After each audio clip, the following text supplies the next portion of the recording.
Halo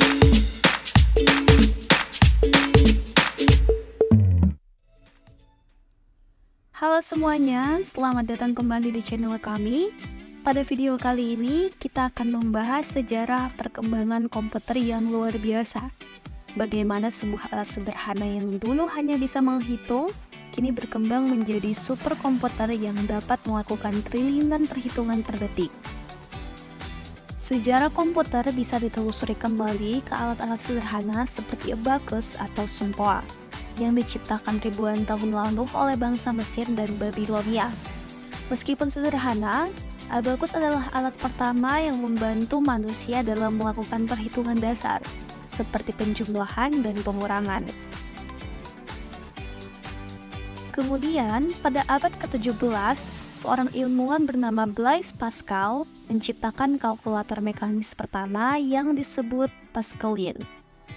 Alat ini dirancang untuk membantu perhitungan matematika dengan roda gigi yang saling terhubung, yang menginspirasi perkembangan kalkulator modern. Kalkulator mekanis ini adalah langkah awal menuju komputer, dan selama berabad-abad, alat-alat semacam ini terus berkembang hingga akhirnya membawa kita pada era komputasi digital. Pada awal abad ke-19, Charles Babbage memperkenalkan gagasan yang menjadi dasar dari komputer modern. Ia merancang dua mesin yang sangat revolusioner, yakni Difference Engine dan Analytical Engine.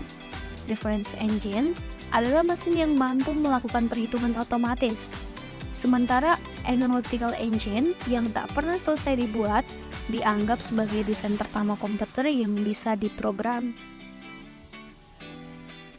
Babbage bahkan memasukkan komponen seperti Arithmetic Logic Unit, kontrol instruksi, dan memori pada desainnya, yang mana merupakan komponen-komponen yang digunakan dalam komputer modern. Ide-ide Charles Babbage ini kemudian dikembangkan oleh matematikawan Inggris, yakni Ada Lovelace, yang menjadi orang pertama yang menulis algoritma untuk mesin ini. Karena kontribusinya, Ada Lovelace sering dianggap sebagai programmer komputer pertama di dunia. Pada tahun 1940-an, komputer pertama yang bisa benar-benar berfungsi mulai diciptakan dengan menggunakan tabung vakum. Tabung vakum memungkinkan aliran listrik yang stabil untuk melakukan perhitungan. Salah satu komputer terkenal di era ini adalah ENIAC, Electronic Numerical Integrator and Computer, yang dikembangkan di Amerika Serikat. ENIAC digunakan oleh Angkatan Darat AS untuk menghitung lintasan artileri dan merupakan komputer elektronik serbaguna pertama. ENIAC sangat besar dan memakan tempat hampir satu ruangan penuh dengan berat sekitar 27 ton. Meskipun ukurannya yang sangat besar dan membutuhkan banyak daya listrik, ENIAC mampu melakukan ribuan operasi matematika dalam satu detik. Di era ini, komputer mulai diperkenalkan ke masyarakat, namun ukurannya yang sangat besar dan biayanya yang sangat tinggi membuat hanya bisa digunakan oleh pemerintah atau institusi besar. Pada akhir 1950-an, penemuan transistor membawa perubahan besar dalam dunia komputer. Transistor menggantikan tabung vakum dan memungkinkan komputer menjadi jauh lebih kecil, lebih cepat, dan lebih efisien. Transistor menggunakan lebih sedikit daya listrik dan lebih sedikit panas dibandingkan tabung vakum, sehingga komputer generasi kedua menjadi lebih stabil. Salah satu komputer generasi kedua yang terkenal adalah IBM 1401, yang digunakan secara luas oleh perusahaan untuk pemrosesan data. Pada masa ini, komputer mulai merambah ke dunia bisnis dan industri. Dengan perkembangan bahasa pemrograman seperti COBOL dan Fortran, komputer menjadi lebih mudah untuk digunakan dan dioperasikan oleh orang-orang yang bukan ahli komputer. Masuk ke tahun 1960-an, komputer semakin mengalami miniaturisasi dan peningkatan kinerja berkat pengembangan sirkuit terintegrasi atau IC. IC memungkinkan ribuan transistor dapat digabungkan dalam satu chip kecil, sehingga meningkatkan kecepatan pemrosesan sekaligus penurunan biaya produksi. Dengan IC, komputer menjadi lebih kuat, lebih cepat, dan jauh lebih kecil. Komputer generasi ketiga yang terkenal adalah IBM System 360, yang menjadi standar bagi banyak perusahaan besar. Pada masa ini, komputer mulai digunakan secara komersial dalam bidang perbankan, penelitian, dan industri lainnya. Pengembangan IC juga membuka jalan bagi terciptanya komputer mini, yang mulai bisa diakses oleh universitas dan perusahaan skala menengah. Pada tahun 1970-an, penemuan mikroprosesor adalah titik penting dalam perkembangan komputer. Mikroprosesor adalah chip tunggal yang mengandung semua elemen pemrosesan dalam komputer, membuat komputer jauh lebih kecil dan lebih terjangkau. Mikroprosesor pertama, yakni Intel 4004, membuka jalan bagi pengembangan komputer pribadi atau PC. Di akhir tahun 1970-an dan awal 1980-an, perusahaan seperti Apple dan IBM mulai memproduksi PC yang bisa digunakan di rumah dan di kantor.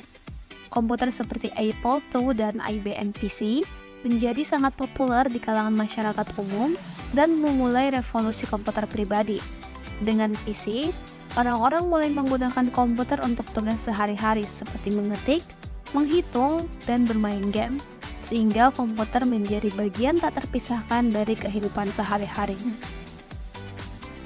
Di era 1990-an, komputer mulai berkembang dengan adanya teknologi kecerdasan buatan atau AI, dan jaringan yang memungkinkan komputer terhubung satu sama lain melalui internet. Komputer generasi kelima ini menggunakan komputasi paralel dan jaringan saraf tiruan untuk meningkatkan kinerja dan membuat komputer mampu melakukan tugas-tugas yang lebih kompleks seperti pengenalan suara, prediksi data, dan pemrosesan gambar. Komputer dengan AI membuka jalan bagi perkembangan sistem seperti Siri dan Alexa yang dapat mengenali dan merespon perintah suara. Selain itu, era ini juga melihat perkembangan internet yang memungkinkan komputer di seluruh dunia untuk saling terhubung, membawa kita pada era baru komunikasi global. Saat ini, kita berada di era superkomputer dan komputer kuantum.